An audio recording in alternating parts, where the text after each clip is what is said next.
আজকের গুরুত্বপূর্ণ প্রতিবেদন। শহীদ পরিবারকে ব্যবহার করে মামলা বাণিজ্য চলছে, এমনই চাঞ্চল্যকর অভিযোগ তুলেছেন শহীদ সৈকতের বোন সাবরিনা আফরোজ শ্রাবন্তী।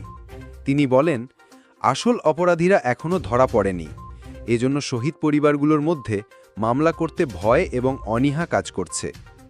শনিবার বাংলা মোটরে বিশ্ব সাহিত্য কেন্দ্র মিলনায়তনে জুলাই এবং বিচার, প্রত্যাশা ও সংকট শীর্ষক গোলটেবিল বৈঠকে তিনি এসব কথা বলেন।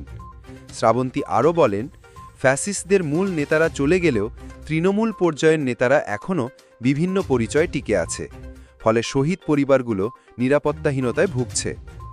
আন্তর্জাতিক অপরাধ ট্রাইব্যুনালের প্রসিকিউটর সাইমুম রেজা তালুকদার বলেন, ট্রাইব্যুনাল কখনো মিডিয়া ট্রায়াল বা শোনা কথার ভিত্তিতে রায় দেবে না। বিচার হবে পর্যাপ্ত তথ্য প্রমাণের ভিত্তিতে, তবে দীর্ঘসূত্রতা কাম্য নয়।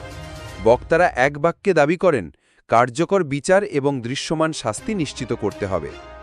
আপনি কি মনে করেন শহীদ পরিবাররা ন্যায় বিচার পাবে? কমেন্টে জানান। ভিডিওটি লাইক, শেয়ার ও চ্যানেলটি সাবস্ক্রাইব করতে ভুলবেন না।